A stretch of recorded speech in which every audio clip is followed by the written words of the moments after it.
네, 오늘 밥상머리 토크 패널 권성주 국제정치학 박사님, 김은태 변호사님 두 분 나오셨습니다. 반갑습니다. 반갑습니다. 예, 본격적인 축제의 계절 5월입니다. 예, 전국적인 명성을 가지고 있죠. 밀양 아리랑 축제도 지난주에 성황리에 막을 올렸다고 합니다. 그런데 그중에 일부 행사가 아마 논란이 조금 일고 있는 모양이에요. 예, 권 박사님 어떤 내용인가요?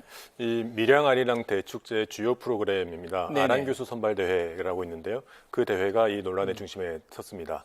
네, 밀양 지역에서 내려오고 있는 아랑 설화, 네. 많은 분들이 알고 계실 텐데 네네. 이 아랑의 정신을 개성을 하자라는 취지에서 행해지고 있는 교수 선발대회입니다. 그런데 이거에 대해서 네. 그 교수 선발대회가 비판이 쇄도하고 있는데 먼저 이 경남 여성단체 연합의 성명을 한번 보시겠습니다. 경남 여성단체 연합에서는 이 여성의 상품화를 넘어서 여성의 순결을 미덕으로 포장하는 행사가 지금 현재도 지역 축제에서 버젓이 행해지고 있다는 것에 대해서 비판 성명을 냈습니다. 이 아랑설화 다들 아실 겁니다. 네. 그 밀양에 부임한 태소의 딸 아랑이 이 성폭력에 저항하면서 피살되고 네. 그 원혼이 이제 새로 부임하는 그 태소들 앞에 네. 나타나면서 이 태소들이 놀래서 사망하게 되는 그런 사건들이 네. 계속적으로 발생하게 되는데요. 하지만 그 이후에 한 신관 태소가 네. 이 아랑의 억울함을 좀 풀어주기 위해서 압력이 큰 신관 예, 태수였죠. 그렇습니다. 네. 예, 그 가해자를 붙잡아 그 네. 처형한 이후에는 네. 이 원혼이 두 번 다시 나타나지 않았다 그런 내용입니다. 뭐 이와 관련해서 경남 여성단체 연합의 설명을 한번 들어보시겠습니다. 아랑이 이렇게 원혼이 돼서라도 그 풀고자 했던 그 진심이 무엇인가? 그것은 나의 순결을 지키기 위해서 내가 죽었다. 이거를 기려달라는 말이 아닌 거거든요. 이런 폭력이 다시는 발생하지 않도록 처벌해달라는 겁니다. 지금 여성들이 이야기하는 미투와 별반 다르지 않다고 보여지거든요. 그런데 이 행사를 주최한 밀양시에서는 이 아랑 그 교수 선발대회에 대해서 그 여강에 이렇게 설명을 하고 있습니다. 아랑의 정순 정신을 개성을 해서 네. 교수로서 갖추어야 할 덕목을 평가를 한다. 그렇게 되어 있는데 이 정순 정신이라는 것이 네. 이른바 이제 정조를 의미를 하는 것입니다.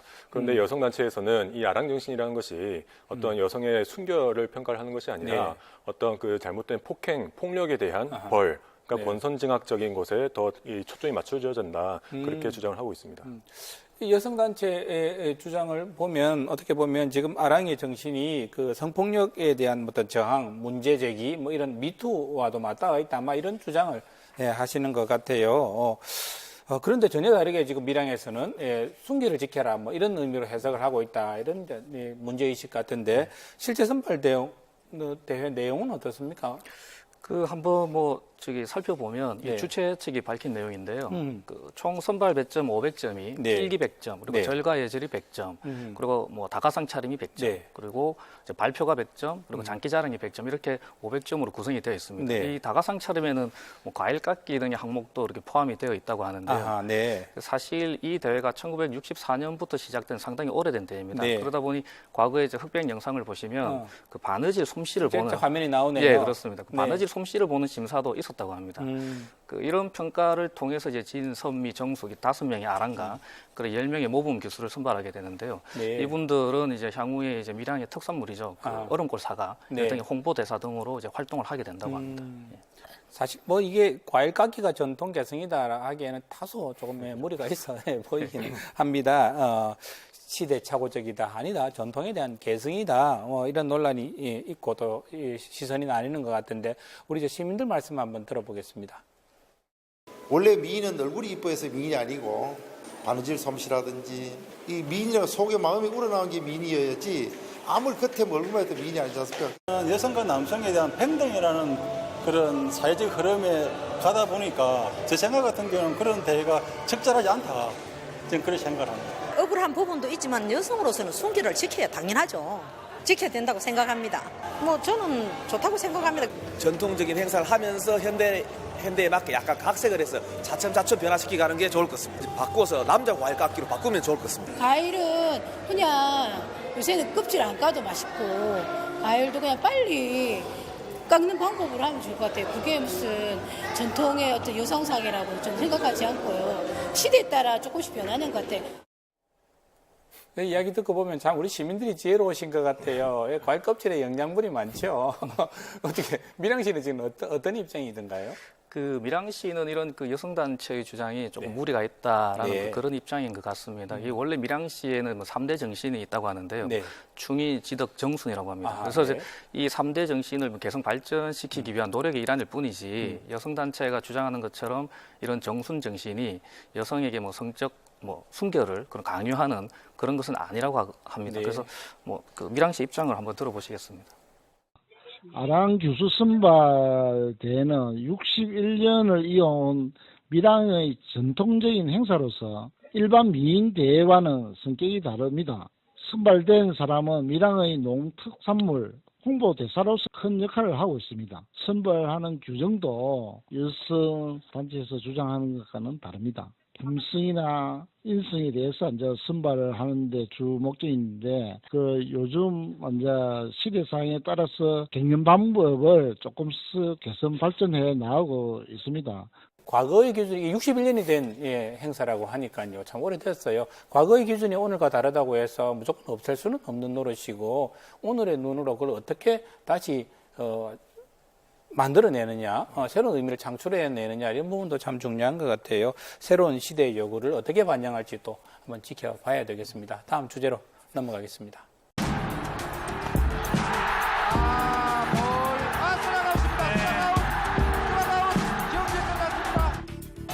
저희들이 노력한 만큼의 어떤 성과를 얻기 위해서는 무리라는 건 알죠. 알지만도 나갈 수 있는 끝까지 나가서 이겨야죠.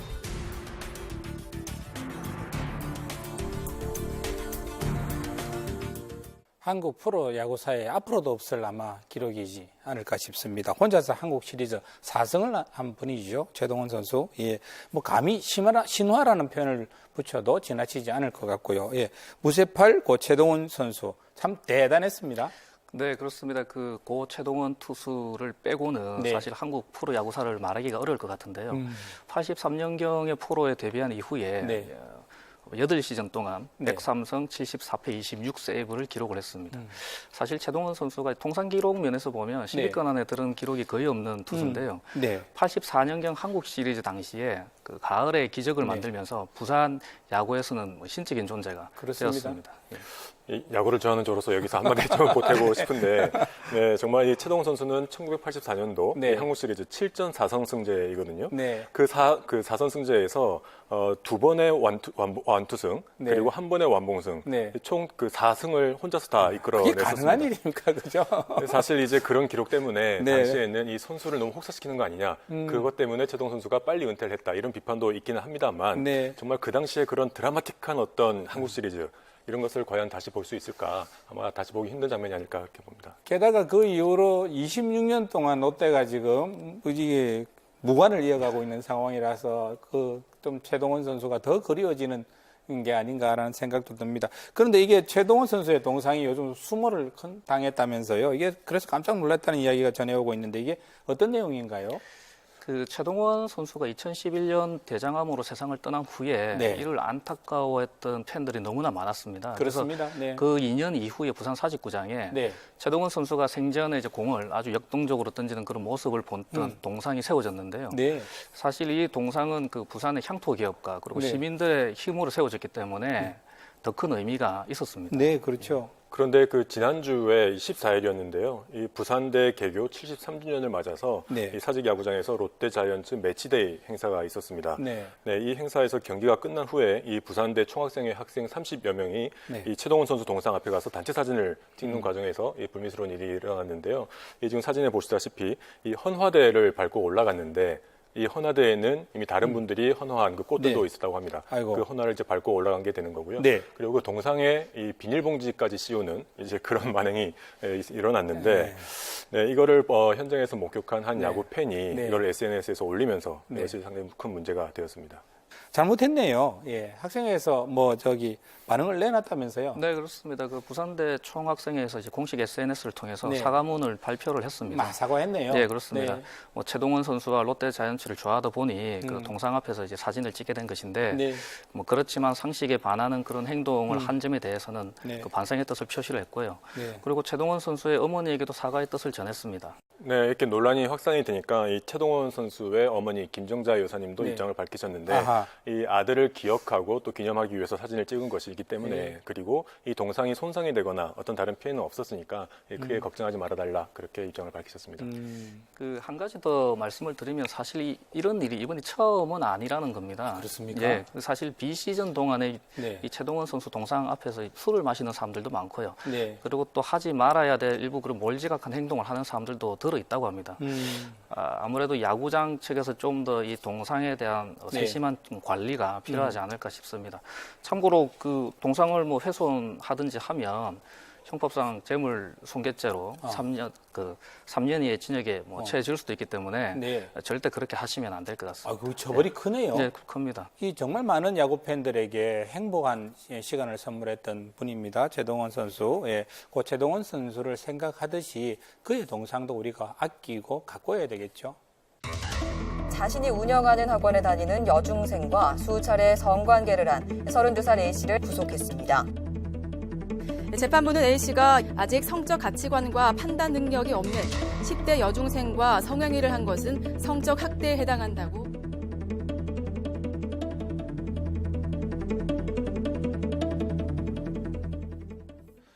네, 학원 원장이 자신의 학원에 다니던 학원 수강생과 미성년 수강생과 부적절한 관계를 가졌는데 항소심에서 1심보다 훨씬 무거운 형량이 나왔습니다. 이게 변호사님 어떻게 된 내용인가요? 그 자신이 운영하는 학원에 네. 다니던 여중생과 네. 그 수십 차례 성관계를 맺은 이 학원장이 사실 1심에서는 집행유예 선고를 받았습니다. 하지만 네. 항소심 법원은 1심 판결을 취소하고 이 학원장에게 2년 6개월 실형을 선고했고요. 네. 구속영장을 발부해서 다시 재수감을 했습니다. 그리고 또 재판부는 이 학원장에게 아동학대 예방 강의 네. 40시간 그리고 아동 청소년 관련 기관 재취업 제한 10년을 명했습니다. 이게 1심은 집행유예에 있는데 2심은 훨씬 더 무거운 형량이 나왔습니다. 아마 드문 경우인 것 같은데요. 이거 어떻게 된 내용인가요? 그 학원장은 다른 원생들이 집 오러 가는 한밤중에 네. 주로 이제 학원 교무실에서 이 여중생과 성관계를 가졌는데요. 네. 이 성관계를 좀 편하게 하기 위해서 뭐 이불과 매트도 샀다고 나중 조사 결과 밝혀졌습니다. 상습적이었군요. 예, 그렇습니다. 그래서 재질이 좋다고 볼 수는 없고요. 네. 그 게다가 이 학원장은 재판 과정 내내 이 네. 여중생과 연인 관계였다 그런 주장을 했다고 합니다. 그러다 네. 보니 이에 대해서 재판부가 이 학원장이 정말 진심으로 뉘우치고 있는지 의문이다 이런 지적을 하기도 했습니다. 예, 형법에는 지금 어떻게 되어 있습니까? 그 형법은 13세 미만의 사람을 네. 가늠한 경우에는 3년 이상의 징역에 처하도록 되어 있습니다. 근데 대한민국 형법상 최장이 30년이니 네. 3년 이상 30년 이하의 징역에 처하는 거죠. 13세 미만에는 굉장히 엄격하게 다루고 그렇습니다. 있군요. 예. 네. 그리고 아동복지법은 이 18세 미만의 아동에 대해서 네. 성적 학대 행위를 하는 것을 강력하게 금지하고 있는데요. 네. 이를 위반했을 경우에는 10년 이하의 징역이거나 또 1억 원 이하의 벌금에 처하도록 되어 있습니다. 이것도 그렇습니다. 유사한 사건이 권 박사님 최근에 계속 잇따르는 것 같아요. 네, 그 작년 말에 스포츠계에서 잇따른 폭로로 우리 국민들에게 많이 익숙해져 있을 텐데요. 네. 이 전직 한 유도 선수가 폭로를 했습니다. 이 고등학교 당시에 이 코치에게서 네. 상습적인 성폭행을 당했다 네. 이렇게 신고를 했고 기억납니다. 기막힌 일이었죠. 네, 맞습니다. 지금 재판 중에 있는데요. 재판 중이군요. 네, 그렇습니다. 이거에 대해서 이 코치도 이 앞서 있었던 그런 학원의 원장처럼 네. 나는 가해자가 아니고 우리는 연인 관계였다. 이렇게 이야기를 하고 있는데요. 네. 이 피해자는 어떻게 우리가 연인 관계였을 수가 있냐. 정말 너무나 뻔뻔해서 치가 떨린다. 이렇게 이야기를 하고 있습니다. 네. 이 고등학교 당시의 선생님이라는 거는 네. 상당히 이 거절하기가 힘든, 거부하기가 힘든 그런 어떤 위계 질서가 있지 않습니까? 게다가 자기의 생사 여탈권을 쥐고 있는 코치였으니까요. 특히 운동선수의 경우에는 그게 훨씬 더 네. 심각한 위계 질서가 마련이 되는데 이거야말로 그 미투 운동에서 많이 거론이 되었던 위계에 의한 성폭행 네. 그런 이제 사건입니다. 이런 것을 두고 어떻게 가해자가 그렇게 연인 관계였다 이렇게 얘기할 수 있는지 정말 뻔뻔한 사건인 것 같습니다. 변호사님 이거 어떻습니까? 이게 미성년자와 이런 관계를 맺는 그 사람들이 일반적으로 하는 이야기가 연인 관계인 것 같은데요. 이거 이게 좀 유리한 판결을 받아보려고 이러는 건가요? 이거 영향력이나 효과가 있습니까?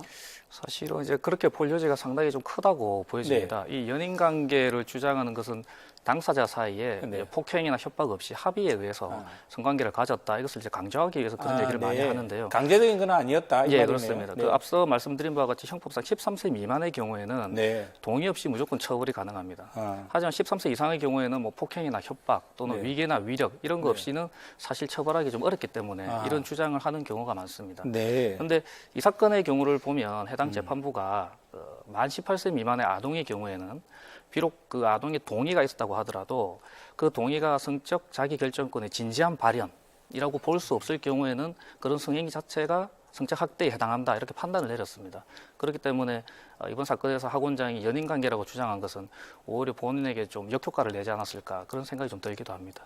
예, 참 사람의 탈을 쓰고 이런 말이 있는데 사람의 탈조차 쓰지 않고 있는 이런 사람들에 대해서 법이 좀 매섭게 다뤄줬으면 좋겠다는 생각합니다. 네, 오늘도 함께해 주신 두 분 고맙습니다. 네.